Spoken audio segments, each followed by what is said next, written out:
Hola a todos, hoy nos encontramos con un invitado muy especial desde Ecuador. Él es Hugo Carrión, quien es aprendiz de archivística. Es ingeniero electrónico especializado en telecomunicaciones y tiene una maestría en gestión de las comunicaciones y tecnologías de información. Hoy vamos a hablar sobre minimalismo documental. Muchísimas gracias, Hugo, como siempre, por aceptar la invitación a este tipo de espacios y por compartir ese conocimiento que tienes de nuestra profesión. Nada, Nelly, un gusto estar aquí compartiendo contigo. Más bien, gracias por la invitación y gustoso siempre de charlar. Gracias. Entonces comencemos, bueno, uno, porque escogimos el nombre minimalismo documental, ¿cierto? Comencemos por definir qué es minimalismo. Bueno, es una historia larga, puede ser que necesitemos más tiempo del previsto, pero a ver, eso de alguna manera demanda retrotraerme a la historia de mi vida y tiene que ver con el sentido de mi vida, de qué es lo que uno quiere ser en su profesión y tal. Cuando Nelly hace un momentito me estaba presentando, me decía, bueno, soy ingeniero, sí soy ingeniero de profesión, y decía yo, pero también soy aprendiz de archivista, porque el archivismo, o la archivística, ha sido yo digo que es una disciplina, quizás tiene mucho de ciencias de la información, ha sido una de los descubrimientos de mi vida al final de ahora, en los últimos años, que ha sido realmente muy satisfactorio, voy disfrutando muchísimo. Digo aprendiz porque cada vez me doy cuenta que no sé nada, ¿no? Al principio dije, bueno, pero eso es sencillo, se trata de ordenar documentos, así que vamos. Además, yo sé de tema de electrónica, así que tengo que entender cómo vincular la electrónica con los documentos, así que ahora me dedico un poco al tema de los documentos electrónicos.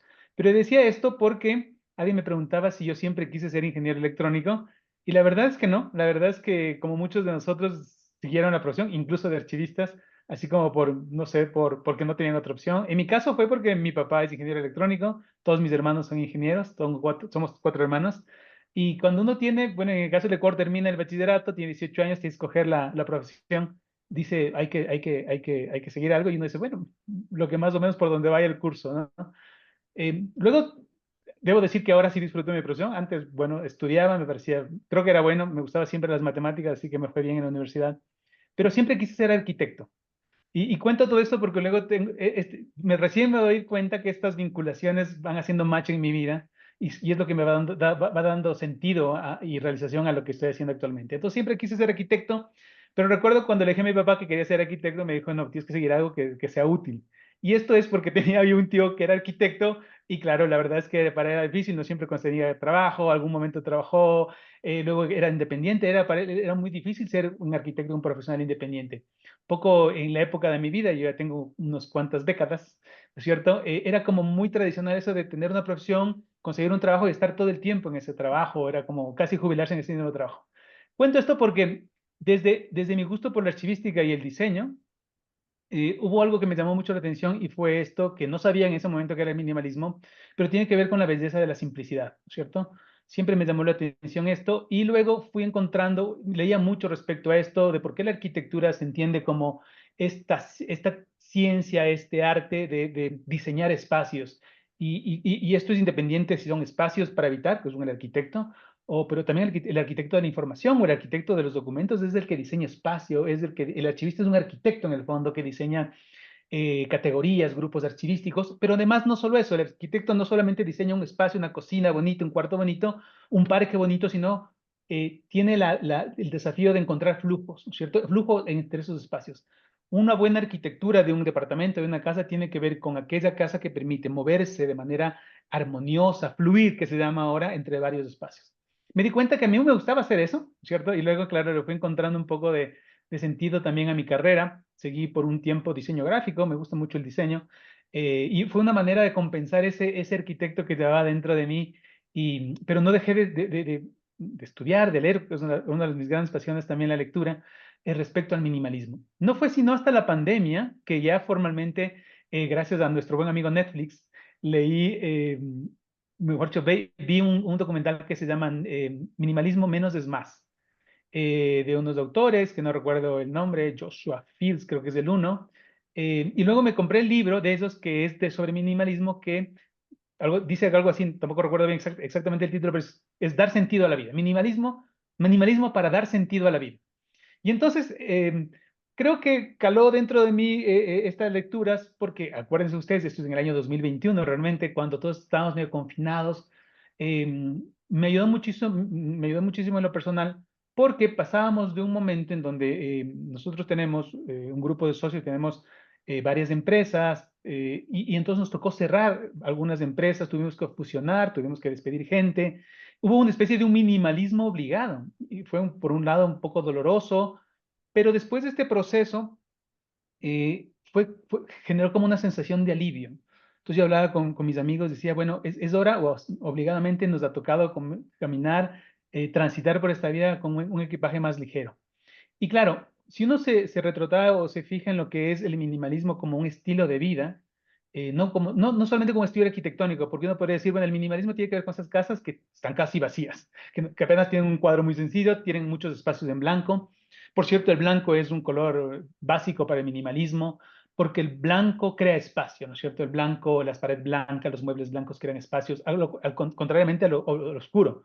No está mal tener cosas oscuras, pero el oscuro también es útil para cerrar espacios, para acoger más del calor también. Lo oscuro tiene esa función. En general, uno diría que desde el punto de vista estético, los contrastes también son muy buenos porque generan atención, generan actividad. Pero en general, a mí me parece que el minimalismo, los fondos blancos, los lienzos blancos, tienen un sentido de paz. Por algo debe ser que la bandera de la paz es blanca. Entonces, desde ese punto de vista, como estilo de vida, tiene como varios principios. Un poco de los que más han calado en mi mente y en mi corazón tiene que ver la una con reducir objetos, reducir posesiones. Entonces, ¿qué pasó en ese momento? Te digo un poco mi experiencia de vida, mi experiencia vital que sucedió.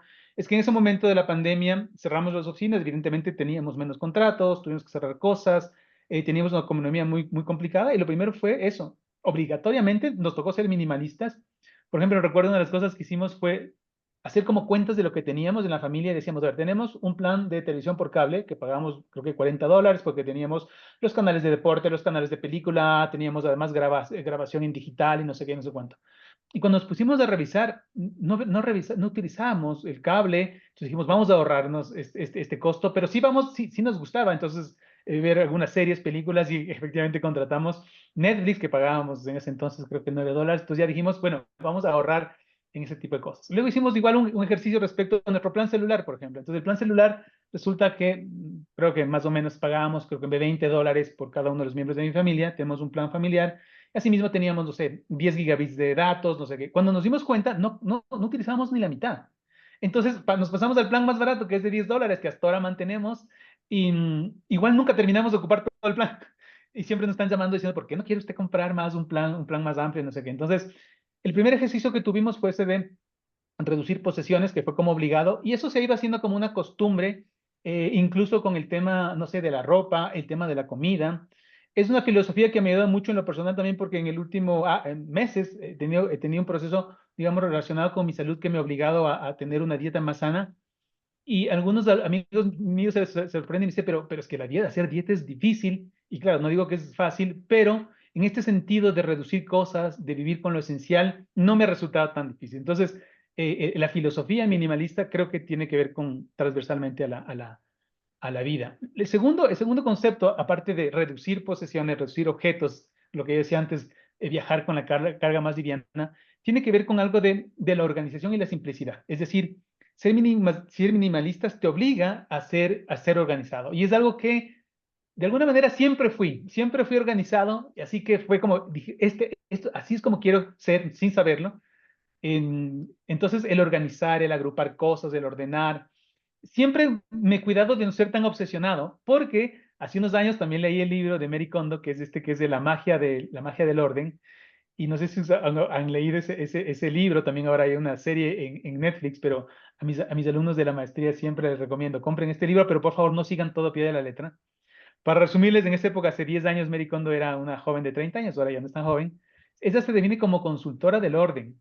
Y ella le encanta ordenar y organiza y asesora a personas para que organicen básicamente su cocina, su armario y tal. Parece una cosa tan fácil, pero se ha hecho millonaria y salió, hace unos 8 años salió dentro de las personas jóvenes menores de 35 más influyente en la revista People. Entonces, y esa contaba, por eso hacía mención a esta persona, ella contaba que desde los 5 años se dio cuenta que era un poco obsesionada por el orden y decía, yo a los 5 años en el jardín, cuando todos mis amigos en el jardín de infantes salían a jugar en el recreo, si yo regresaba, porque me obsesionaba o me molestaba que en los escritorios de los niños esté todas las pinturas desordenadas y todo desordenado, y yo entraba y lo que me gustaba era ordenarles, entonces les ordenaba por los colores a cada uno de los amigos. Bueno, yo nunca llegué a ser así, Eso es un pero tonto. eso ya es un poco exagerado. Sí. Leía, por eso siempre les digo, lean La magia del orden con criterio. Pero claro, ella lo que quiere llegar es que dice que el orden, ordenar las cosas, tus objetos, y siempre es mejor ordenar pocas cosas, las esenciales, ¿no? Ordenar más cosas, sobre todo cuando son esenciales, cansado, se desordenan luego también fácilmente. Entonces, em, al ordenar las cosas también terminas ordenando tu vida, ordenando tus relaciones familiares, de amistad, amorosas, tus relaciones de trabajo y tal. También tiene un efecto terapéutico. Entonces, el tema de la organización y la simplicidad, que es uno de los pilares fundamentales del minimalismo, como que hizo clic en mi cerebro, y que son de las cosas que yo más rescato del archivismo, ¿no es cierto? Del archivismo, de la archivística, o la archivología, o la archivonomía, que hasta ahora no se ponen de acuerdo mis colegas archiveros. Entonces, cuando yo empecé a tomar contacto con las ciencias archivísticas o la disciplina de la archivística, dije, no sabía que había una formalización tan grande en que había instrumentos, que había tecnología, que se puede ordenar, que hay criterios, que hay procesos de evaluación que a lo mejor los estaba haciendo yo, pero no de manera tan formal. Entonces dije, bueno, de esta forma que me gusta vivir, también es algo de lo que voy a trabajar y doy ahora asesoramientos respecto a sistemas de gestión documental, que en el fondo es lo mismo. Los objetos que pongas en este concepto, es lo mismo si ropa, es lo mismo si son documentos, es lo mismo si son datos, si son bases de datos, de lo que fuera. Luego tiene que ver con otros aspectos, yo diría como más éticos, que tienen que ver más con los valores, y es cuando vas a consumir, porque desgraciadamente vivimos en un mundo consumista, hay que hacerlo de manera consciente. Y yo siempre lo traslado luego al mundo archivístico, y ya quizás hablaremos de eso más tarde, y tiene que ver con cuando generamos un documento, hacerlo conscientemente. A veces no lo hacemos, sino que generamos documentos por si acaso. Entonces, eso exige un proceso muy importante de valorar para qué te sirve, de decidir.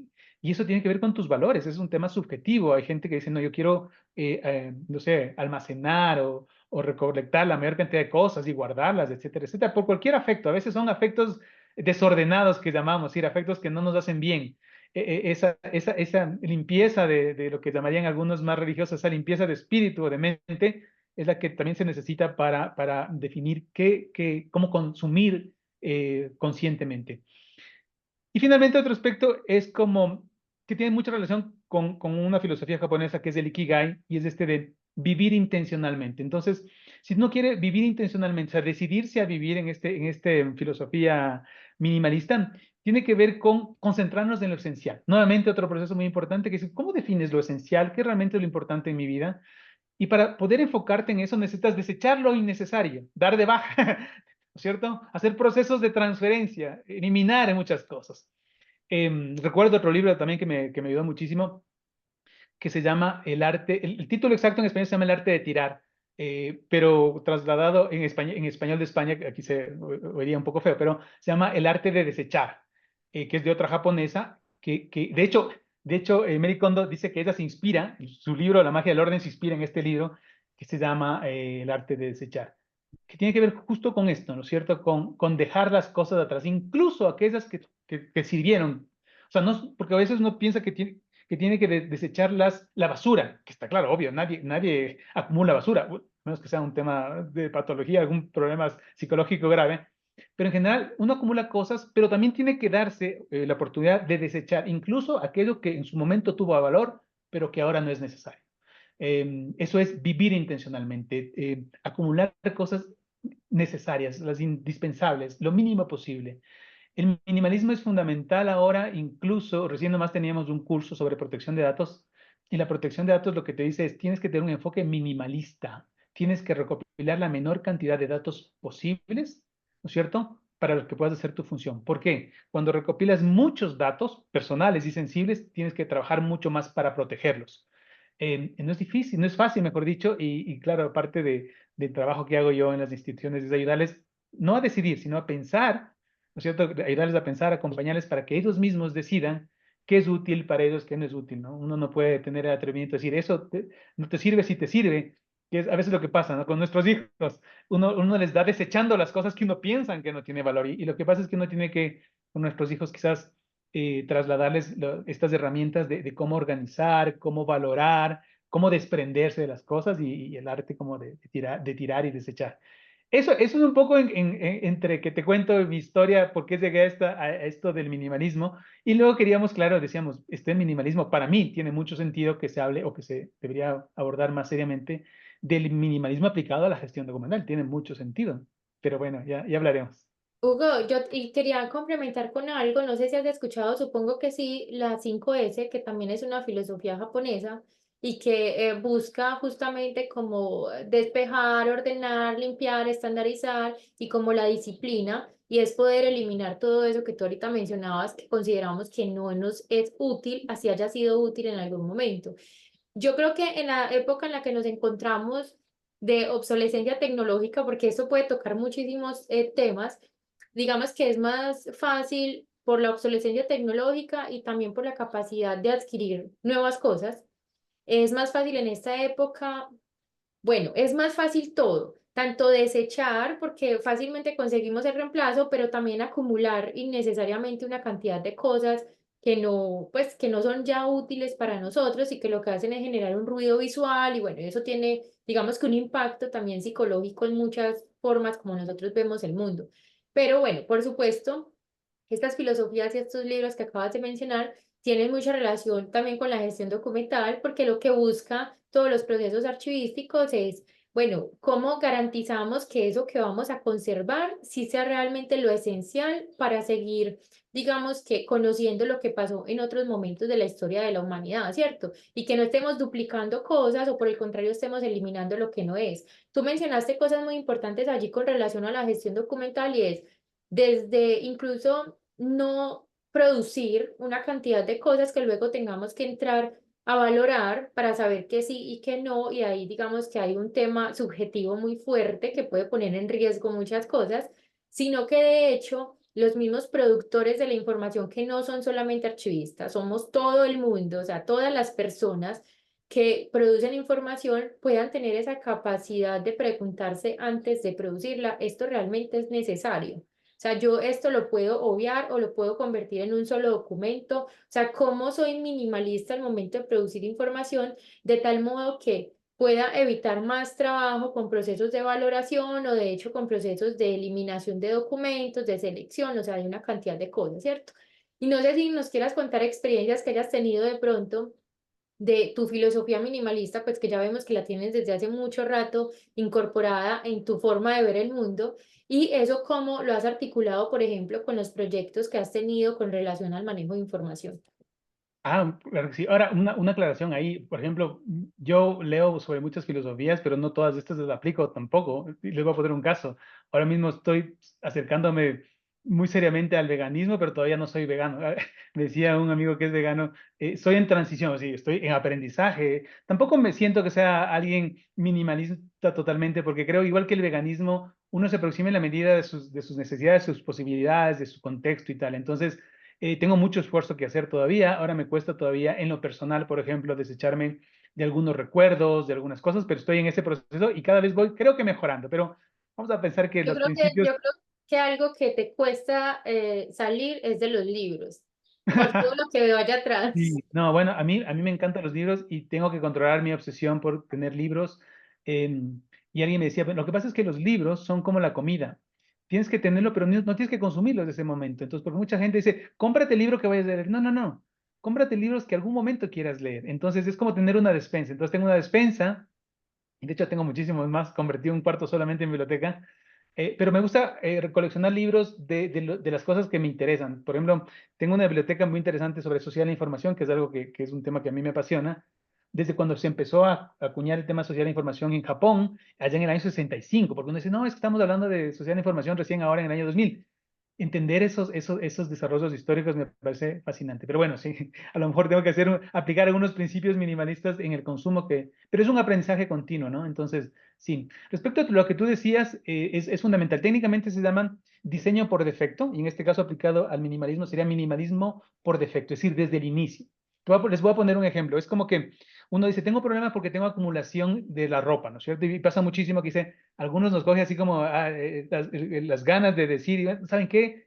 ya no alcanza una ropa más en los cajones de mi armario y tengo que desechar. Y entonces el proceso suele ser difícil porque empezamos a tomar una ropa y dice, bueno, esta ropa, este pantalón, esta blusa no me alcanza porque me he engordado, porque me he flaquecido, por cualquier cosa, y uno dice, tengo que desecharla. El razonamiento lógico diría, no utilizo, lo desecho, lo regalo, lo vendo, lo que sea. Ahora, por cierto, hay un mercado de prendas de segunda mano muy interesante en la que uno dice, incluso puede ganar dinero por eso. Entonces, le animan a uno como a reciclar, reutilizar, en el enfoque de esto que también se ha dado por llamar economía circular. Pero ¿cuál es lo que pasa? Lo que sucede realmente en nuestra mente, porque es un tema casi de conciencia, de pensamiento, de valores, dice, sí voy a adelgazar. Entonces uno dice, no, voy a adelgazar, aunque no sepa realmente en conciencia que no va a adelgazar y tal. Entonces le deja guardar.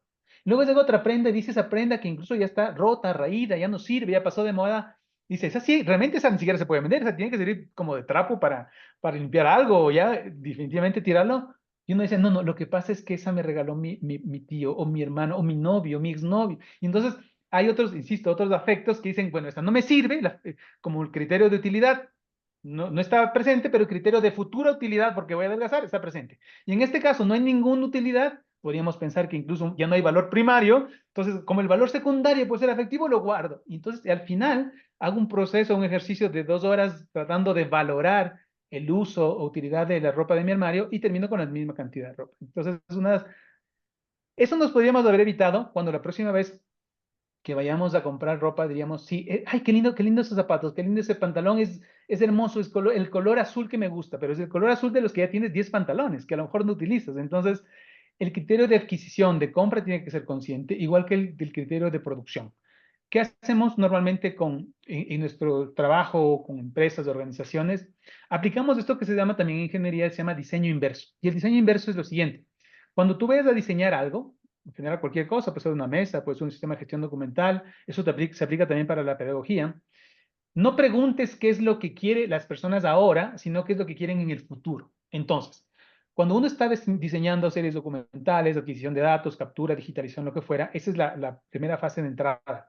La pregunta es no qué quieres digitalizar, sino esos datos que quieres en el futuro. Imagínate, les decimos de un ejercicio bien interesante, una especie de un grupo focal, que les decimos, diseñemos el reporte que tú en 5 meses, un año, quisieras que se genere. Entonces vamos de atrás para adelante. Diseñamos el reporte, la información, porque definitivamente eso es inevitable, las decisiones se basan en información, en datos que están en documentos, por tanto hay que generar documentos, pero vamos a ser muy racionales al momento de generar esos documentos. Entonces, pensamos, decimos, a ver, yo quiero estos reportes, son reportes mensuales, trimestrales, que van a tener estos datos. Y en función de eso vamos hacia atrás y nos damos cuenta que los pasos y los procesos necesarios para llegar a ese resultado, cuáles son y qué tienen que documentar. El resultado suele ser que tenemos mucho minimalismo a la entrada porque esos son los requerimientos de salida. Porque si no estamos claros qué es lo que queremos al final, siempre es generemos este formulario, generemos este formato, generemos este informe. ¿Por qué? Por si acaso.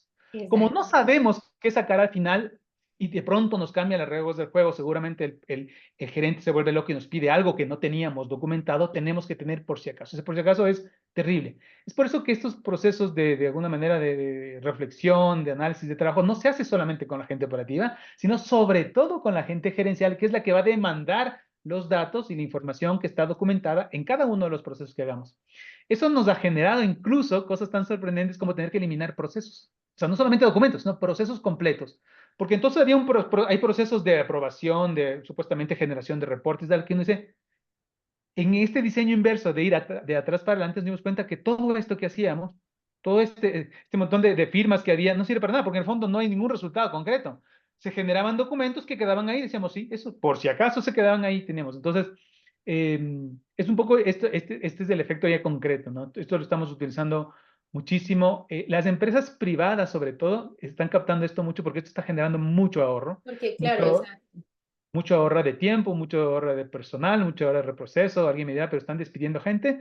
Bueno, en algunos casos puede ser que sí, están reasignando a personas que estaban haciendo nada, que estaban haciendo cosas sin sentido, a otras cosas que tengan más sentido. Así que esto de lo que tú dices se llama este minimalismo por defecto, es decir, desde el principio pensar siempre en lo mínimo necesario, no en lo máximo, en lo mínimo necesario, pero ese mínimo necesario es pensando siempre al final. Es también otro ejemplo que les puede ser útil para conectar esta idea. Es como cuando dices, a ver, ahora, ¿qué me voy a poner? este día. Entonces, la pregunta no es, y muchas personas pierden mucho tiempo en decidir qué ropa ponerse. Es por eso que el uniforme es un gran invento. El uniforme en las fábricas, el uniforme en las empresas, el uniforme en los colegios, uno no piensa qué ponerse, uno se pone lo que ya le dicen.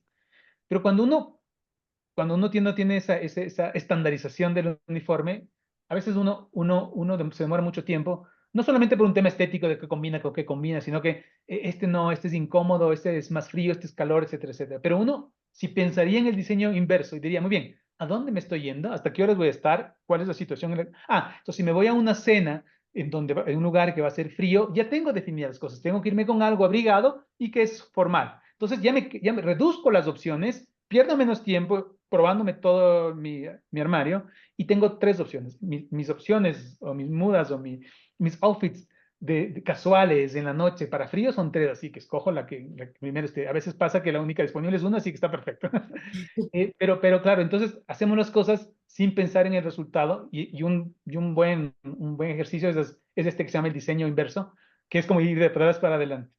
Irnos a, sí, pensar en el futuro para, y de hecho es hasta una muy buena estrategia que deberíamos hacer todos los archivistas cuando llegamos a una entidad. Pues no siempre llega obviamente a hacer un diagnóstico, hay muchas actividades previas, pero una de las capacitaciones iniciales debería ser que cada uno se haga consciente de realmente lo que está haciendo y lo que está generando. ¿Para qué? Porque probablemente el impacto sea mucho más positivo de todo lo que nosotros hagamos. Y esto lo conecto con algo, y es que anteriormente, a mí me gusta mucho irme al pasado, aquí estamos hablando de irnos al futuro, pero a mí también me gusta mucho irme al pasado y pensar, ok, ¿cómo hacían nuestros antecesores con muchas cosas que hoy de pronto nosotros nos complicamos mucho la vida? Y a veces es porque hay de hecho más recursos, entonces se nos vuelve más complicado tomar decisiones. Hace muchos años, en la Edad Media o en la Edad de la Antigüedad, por ejemplo, los recursos para poder plasmar información, registrar información, no eran tantos, ¿cierto? Entonces tocaban pieles de animales, en paredes, en piedras, en papel pergamino, bueno, ya un poquito más reciente, pero era mucho más complicado y era más costoso. Hoy en día, con todo el tema de industrialización y todo lo que tenemos, vamos a irnos a lo físico. Voy a hablar todavía de lo físico. El papel, digamos que es muy económico, conseguir papel, imprimir papel es muy económico, fotocopiarlo y todo esto, entonces digamos que nos volvió un poquito perezosos al momento de pensar si realmente necesitamos o no, y por eso, bueno, lo imprimimos nosotros en Colombia decimos mucho PSM por si las moscas, que sería por si acaso, y lo imprimimos y ya luego miraremos si lo necesitamos o no lo necesitamos. Y yéndonos a un contexto, digamos que virtual, o digital, podemos hablar de hecho de los celulares, de los datos que se generan, de los correos electrónicos que nosotros generamos todo el tiempo, de las promociones que nos llegan todo el tiempo a los correos personales, por ejemplo, de las 5 fotos que tomo del mismo atardecer. No sé por qué la moví un poquito, la movo como por si las moscas, pero realmente pues solo me sirve con una foto es suficiente, pero yo creo que es justamente por esa capacidad de generar información en nuevos soportes, que tenemos recursos, no voy a decir que ilimitados, pero sí más abundantes y más fáciles de conseguir que hace muchísimos años atrás. Entonces, justamente desde el siglo pasado, con toda esa producción documental, con este tema de tener tanto disponible, es que comienzan a surgir la existencia de los archivos administrativos, de los archivos de gestión, archivos centrales, que en Colombia pues los llamamos así, y ya no se reconoce el archivo solamente como ese archivo histórico, donde no teníamos que implementar procesos de valoración hasta antes de los 60 del siglo pasado. La valoración surge justamente es porque tenemos tanto que ya nos toca comenzar a decir que sí, que no. Pero por allá en la época de la antigüedad, lo que realmente registraban era lo importante y lo que se iba a conservar para la historia, porque pues no tenían muchos recursos para, digamos que pues para registrar cualquier cosa que no consideraran que era realmente pues digamos que valioso para poder gestionar el conocimiento, que es un término muy, muy obviamente muy actual, pero que digamos que era como con ese mismo propósito. Entonces sí es bastante interesante como todos los retos que tenemos y poder ir, viajar al pasado y pensar antes cómo hacían, imaginarnos que no tenemos la resma de papel para imprimir. Yo le digo a los estudiantes, imagínense, acuérdense, porque a todos nos ha pasado, en la oficina y nos dicen se acabó el papel y llega mañana y ya hoy son las 2 de la tarde. ¿Uno qué hace? Apenas hay 3 hojas de papel, solo imprima lo que necesite. Si no lo necesita, no lo haga. Entonces uno ahí sí piensa conscientemente porque los recursos se limitan, ¿cierto? Entonces yo creo que tenemos muchos retos con esto y es una filosofía muy interesante de aplicar. Tú lo aclaraste al inicio. Minimalismo no significa tener solamente menos, sino tener lo esencial, que es una diferencia entre yo decir elimino todos esos libros que tienes tú atrás. No, si son esenciales para ti, son esenciales. Punto, ¿cierto? Son esenciales, los necesitas y hacen parte de eso poco que tú decides conservar. No significa que nos vamos a quedar pues sin nada. Claro, o sea, Entonces, es decir, se trata de tener menos definitivamente, pero claro, entre tener menos, tienes que ser más cuidadoso con lo que realmente necesitas, porque evidentemente todos vinimos de este mundo para vivir la vida y vivir la vida significa sobrevivir y sobrevivir significa tener unas condiciones mínimas, ¿no es cierto? Entonces no se trata de pobreza, porque luego que hay un análisis filosófico, y bueno, lo que pasa es que además ser minimalista implica menos gasto, así que es una buena filosofía, pero no significa orientar esos esfuerzos y esos recursos a cosas más esenciales que realmente, y aquí es lo que vinculo con el Ikigai japonés, en el sentido de encontrar el sentido de tu vida, cuál es el propósito de tu vida, ¿cierto? Realizarte, ser feliz, contribuir al mundo, dejar un legado, lo que fuera, en cada uno de nosotros, y entonces tienes más tiempo, más energía y más recursos para aquello. Porque luego uno empieza a acumular tantas cosas, objetos, no sé, insisto, puede ser tener unos afectos desordenados sobre algo. Un afecto desordenado quiere decir que uno no tiene una intención tan recta respecto a algo. Les pongo un ejemplo. Uno necesita un auto, quizás, ¿no? Para movilizarse. No todos necesitan un auto.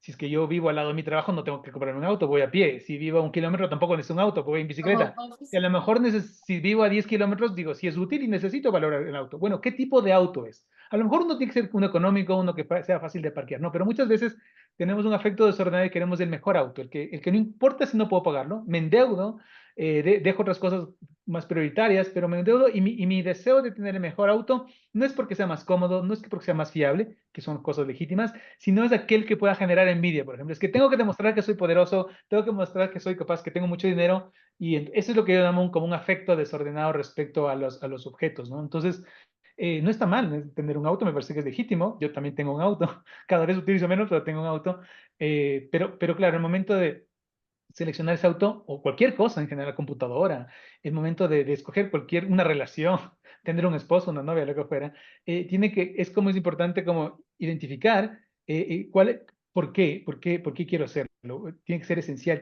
es lo que en este enfoque o esta filosofía minimalista se llama consumir conscientemente, ¿no es cierto? Tener conciencia de los actos que tenemos.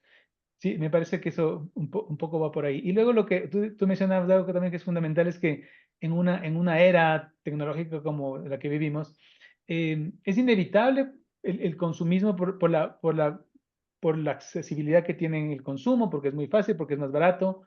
Hay un concepto que es un poco perverso, que es el de la obsolescencia no tecnológica solamente, sino la obsolescencia programada. Es decir, las empresas con el fin de ganar más dinero programan la obsolescencia, es decir, cuando uno dice, antes nuestros padres tenían objetos que duraban toda la vida. La refrigeradora, la licuadora, esas duraba toda la vida.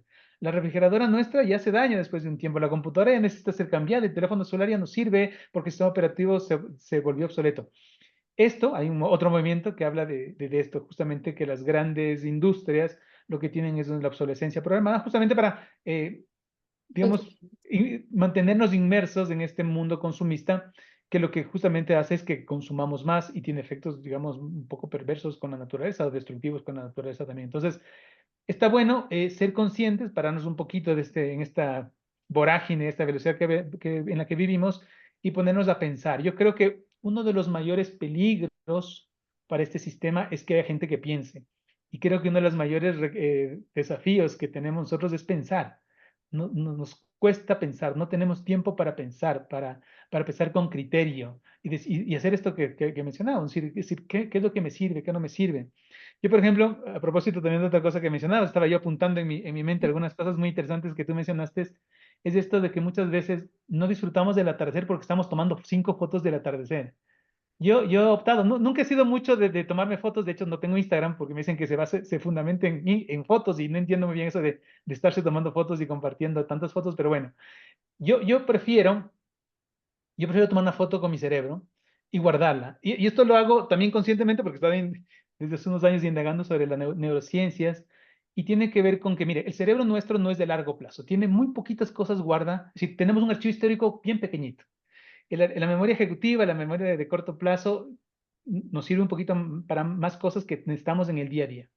Solamente aquellas cosas, aquellos recuerdos, aquellas imágenes que generan, que son significativos, son las que nuestro cerebro de alguna manera guarda. Ahora, aspectos o hechos o experiencias significativas no significa que sean buenas. Muchas veces, desgraciadamente, guardamos aspectos de experiencias traumáticas y eso es triste y hay que poder borrarlo. Es todo un proceso al respecto, no es tan fácil. Si vivimos una experiencia traumática de lo que fuera, de violencia, lo que sea, también es significativa y también se queda en nuestro cerebro y eso nos puede hacer mal. Pero digo, yo cuando estoy viendo un atardecer prefiero disfrutar, acordarme cómo fue, qué colores tenía, con quién estaba al lado, cómo lo disfruté. Y eso lo voy a evocar en el momento que necesite, en el momento que estoy tensionado, en el momento que estoy solo y no estoy con mi pareja, que es lo con la que disfrutaba ese atardecer, evoco ese conocimiento. Esto es más fácil que tener una cámara con las 5 fotos y cuando estoy estresado no me voy a poner a buscar dónde estaba, dónde estaba el atardecer, dónde estaba el atardecer, no me acuerdo dónde está. Entre las 20.000 fotos que tenemos, seguramente no voy a encontrar esa que necesitaba. Podemos recurrir mejor a la tecnología analógica de nuestro cerebro y hacerlo. Y a propósito de esto, la otra vez hacíamos un ejercicio con estudiantes en un taller que hicimos sobre las fotografías, ¿no? Y les pedimos a todos, está bueno que a lo mejor lo hagan en algún momento, y pedir a todos los estudiantes que saquen su teléfono y vean la galería y nos digan cuántas fotos tiene. Me sorprendió muchísimo una chica joven que tenía 27.000 fotos. Yo tengo que reconocer que tengo 4.000 fotos. Pero de las 4.000 fotos, también 3.000 tienen que ver con grupos de WhatsApp. Es decir, de un montón de fotos que me envían Que y los puedo guardas decir en tu computador, que se guardan en en tu celular.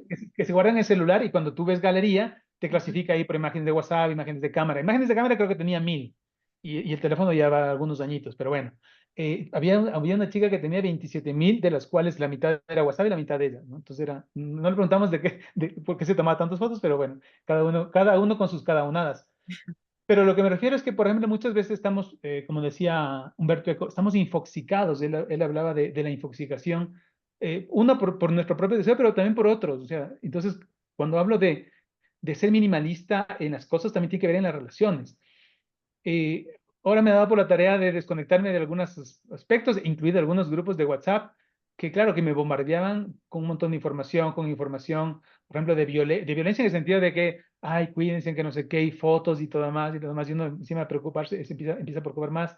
Entonces también tiene que ver con cortar esas relaciones que dirían en términos más psicológicos tóxicas, ¿no es cierto? Que no te aportan, que son en fondo basura, intoxicación por información excesiva, como decía Humberto Eco. Así que eso también creo que es parte de esas prácticas saludables que uno tiene que, o sea, porque no todo uno tiene que documentar. Ahorita tú justo decías, ¿no es cierto? Antes era más costoso, por ejemplo, registrar una información importante en un códice de pergamino, por ejemplo, cuando sabemos que para hacer un libro, un códice de pergamino, costaba lo que equivalía a tener una casa. Es decir, quien podía tener un libro, porque para hacer un libro de 200 páginas necesitabas matar a 200 ovejas, ¿no es cierto? O 200 reses, depende de que haya sido el pergamino, el cuero, pero entonces era muy caro tener información documentada. Ahora, como no cuesta, no solo por el papel, sino peor aún como por el soporte digital, no tenemos ese proceso necesario de valorar, de decidir qué realmente es útil. Así que documentamos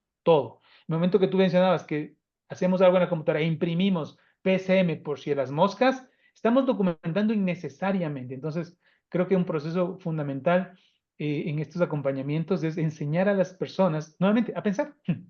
Sí, a tener criterio realmente al momento de. Bueno, en cuanto a la foto, a las fotos, las 5 fotos del atardecer, yo me quedo en el punto medio de dejar una. O sea, no nada, ni dejarle, ni confiar totalmente en mi cerebro, porque como tú decías ahorita, pues digamos que la memoria es efímera, y lo hablábamos en algún conversatorio que hicimos los dos también para el Instituto Santa Fe. Y es que justamente a veces nos cuesta recordar muchas cosas, entonces los documentos son eso que nos permiten conectarnos con esos momentos, ¿cierto? Entonces yo ahí me quedaría en el punto medio, ok, simplemente no abusar de la generación indiscriminada de esto, sino ser más consciente de realmente qué quiero y qué es lo que quiero recordar, ¿cierto? ¿Qué es lo que para mi archivo personal es importante? Y que probablemente más adelante yo quiera traer ese recuerdo para X o Y, ¿cierto? Y ya para ir cerrando, algo importante que tú mencionabas con el tema pues también de los recursos, yo creo que el tema de cómo vemos y tener ese criterio para producir información de manera más controlada o de consumir. No vamos a irnos solamente a la información, voy a llevarlo a un aspecto más general y pues ya lo podemos hablar particularmente desde los archivos. Digamos que ahí influyen muchos factores y tienen que ver con temas generacionales, por lo que hablabas de la obsolescencia programada, de que antes no era así. Y también tiene que ver, por ejemplo, ubicaciones geográficas donde la economía puede ser diferente entre países. Y para eso voy a poner un ejemplo con mi familia justamente, y es que, por ejemplo, para mi abuela, pues mi abuela yo creo que está rondando los 80 años, ella es acumuladora de absolutamente todo, tiene demasiadas cosas y demasiada ropa, demasiados bolsos, demasiados zapatos, demasiados labiales, demasiados aretes y no quiere salir de absolutamente nada. Tiene las 5 vajillas diferentes y lo que tú decías ahorita, porque es que esta me la regaló Pepito, esta fulanito, esta sutanito, entonces así esté ya medio rota, no la quiero botar porque es como decirle a esa persona, no me interesa el regalo que me diste. Entonces, en algún momento yo hablaba con mi mamá respecto al tema y decíamos, bueno, es que yo le llamo a mí, es que en la época de mi abuela, ella no tenía la posibilidad de comprar tan fácil todo, porque nosotros le hemos dicho, abuela, no importa, volvemos y compramos si usted necesita. No, o sea, para ella, digamos que hay un tema del miedo también de soltar esas cosas y que me quede sin nada y que luego no pueda volver a recuperarlo. Pero yo le decía, mamá, eso es un tema generacional. Ella creció en una época donde no era tan fácil simplemente reemplazar las cosas como hoy sí. Hoy se me perdió el celular y digamos que es más sencillo comprarme otro, así sea en condiciones diferentes, pues de cuotas, de lo que sea, pero hay planes y hay mucha disponibilidad o que algún familiar o amigo se le quedó uno por ahí me lo presta, o sea, es mucho más fácil, pero anteriormente era más complicado. Y el tema geográfico que me pasa mucho con mi esposo, él es de un país diferente al mío, donde digamos que la producción de recursos es mucho más fácil, el mío no tanto. Entonces, con él me pasa mucho a veces en las cosas cotidianas que yo busco más bien repararlas. Entonces, como no, eso lo podemos reparar. Y él, no, pues si podemos comprar fácilmente otro, ¿por qué vamos a reparar ese? Y simplemente lo botamos. Y yo, no, el medio ambiente, o sea, una cantidad de cosas que uno comienza como a tener en cuenta, porque claro, creció culturalmente en un país con unos recursos un poco más limitados, donde de hecho yo lo veo muy positivo en el sentido de que nos hace ser más conscientes con relación a la, digamos que la utilización de esos recursos naturales, ¿cierto? Pues no hay necesidad de comprar otros si yo esto lo puedo reparar fácilmente. Entonces yo creo que ahí digamos que hay muchos factores que influyen y que también es muy importante uno cuando va de pronto a intervenir una organización y en un proceso de capacitación, lo que hablábamos ahorita, que me parecería genial que todos los archivistas tuviéramos eso en mente de capacitar y de hacer consciente al otro desde antes de producir los documentos para evitarnos muchos problemas después, es tener en cuenta que hay muchos factores culturales que cada uno desde su vivencia personal, ¿cierto? Desde su contexto cultural, desde la forma como le ha tocado vivir su vida, puede que tenga una connotación distinta con el manejo también y la producción de la información, ¿cierto? A partir del miedo, a partir de la escasez, a partir de la facilidad que tiene, pues yo creo que hay muchos factores allí. Entonces, no sé si quieras ya ir cerrando este conversatorio, Hugo, que está bastante, para que lo hagamos minimalista.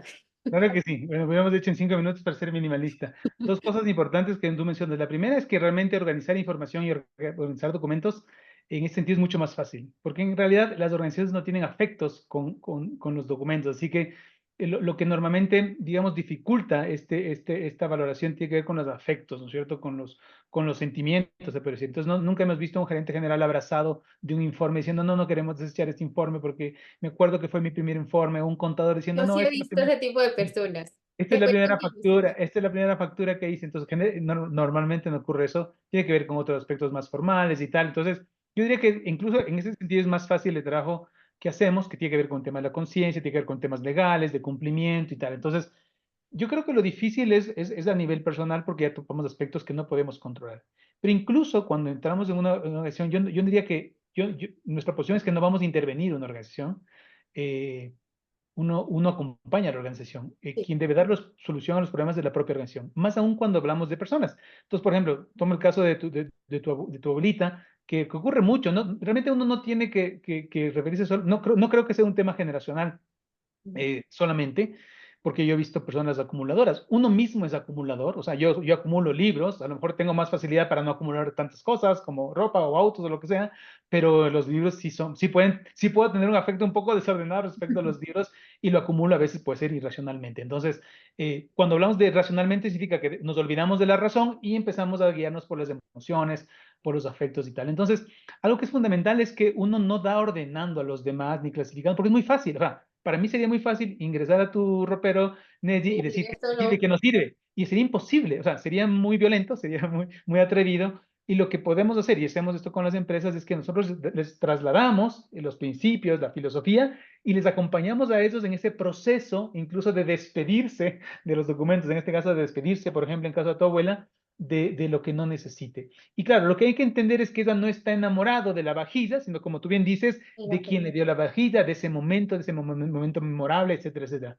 Pero todos podemos llegar justamente a un nivel de racionalidad en la que dice cuándo uno puede no utilizar. Nos sirve mucho a nivel personal porque claro, el desechar algo tiene una connotación de muerte, ¿no es cierto? Cuando algo se muere, nunca más lo vamos a volver a ver y eso es relativamente violento. Entonces, lo que nos ocurre mucho, y hacemos lo mismo con los documentos y también con cosas de organización, no sé, más doméstica que en la casa, es que, muy bien, este vestido no te queda. Tú dices que vas a adelgazar, pero no te queda. O este camiseta ya está dañada, pero es que te dio la persona que tanto querías. No lo vamos a botar, lo vamos a guardar en este cajón, en esta funda, en esta maleta durante 6 meses. Si en 6 meses no adelgazaste, si en 6 meses no te volviste a poner, ya sabemos cuál es el destino. Si lo necesitas, ya sabes también dónde recurrir. El 99% de cosas que ponemos en las maletas transitorias se van, porque realmente es ese espacio que nos cuesta. Es como este invento del purgatorio, igual, ¿no es cierto? A nadie le gusta irse al infierno, dice, pero ojalá con que llegue al purgatorio ya siento satisfecho. Es como decir, como tenerse esperanza de que no se va a morir del todo. Entonces eso ayuda muchísimo y como te digo, como es un tema personal, yo diría que, no sé si dando un consejo que no me han pedido, aconsejaría que no tengamos el atrevimiento ni el error de dar organizando cosas a los demás, ni decidir por eso. ¿Sabe qué, abuela? Hemos decidido que usted ya no necesita 5 vajillas. No, no, no. Sí, no, Lo que eso hay es no. que, claro, lo que hay que acompañar a la abuela a decirle, mira, a lo mejor no necesita, a lo mejor puede ser más útil, a esa misma persona que usted tanto quiere, a lo mejor le es útil esa ropa, lo que fuera, ¿no? Entonces, lo mismo pasa con las organizaciones y con los documentos. Y lo otro respecto a la geografía, que tú decías de pronto, tiene que ver más con la economía que con la geografía, pero tiene que ver algo que también conversábamos la otra vez con un grupo de amigos, porque estábamos preocupados un poco de la inteligencia artificial y los trabajos, y tiene que ver con esto de la economía circular. Entonces tú dices muy bien, yo estoy orientada más a reparar más que a desechar, y eso está muy bien, pero hay un problema en los países más desarrollados, es que normalmente no hay mano de obra para reparar. Y te voy a poner dos ejemplos concretos que me pasó aquí en mi país, en el nuestro, Colombia, Ecuador, que es más fácil y en Estados Unidos o en Europa es muy complicado. Se te rompe una camisa, se te rompe un pantalón o quieres hacerle más, entallar, que se llama hacerle más pequeño, y resulta que vas donde una costurera, un sastre aquí en el Ecuador, que normalmente encuentras a una cuadra, 2 cuadras de un barrio, y te dice, muy bien, quiero cortar esto, muy bien, si te vale $5. Y como el pantalón te costó 30 y para repararlo cuesta $5, es perfecto, me entrega en 2 días y está listo. Esa es la cultura, no porque seamos más conscientes ni más ecologistas, porque eso está más cercano. Pero si tú quieres hacer el mismo ejercicio, no sé, en Alemania, en Europa, en Estados Unidos, primero que no vas a encontrar la persona. Entonces tiene que ver con un tema de mercado, también de oportunidad. Luego, si tuviste la suerte de encontrar un sastre, ese sastre te dice muy bien, te va a costar $50 la reparación. Y uno dice, pero no tiene sentido si puedo comprar el mismo pantalón a $20, ¿no es cierto? Entonces, no es que los gringos, los europeos sean más, desperdician más, tiene que ver con una noción básica de comparar. O sea, nadie pues, dice, bueno, no quiero reparar y voy a gastar el doble, que también sería un buen criterio, pero no lo hago. Pasa lo mismo con los autos. La otra vez me pasaba con un auto y decía, muy, ¿sabes qué? Se me dañó la caja de cambios, decía yo, ¿no? ¿Y cuánto me reparó? Nada, me costó $200 y en una semana.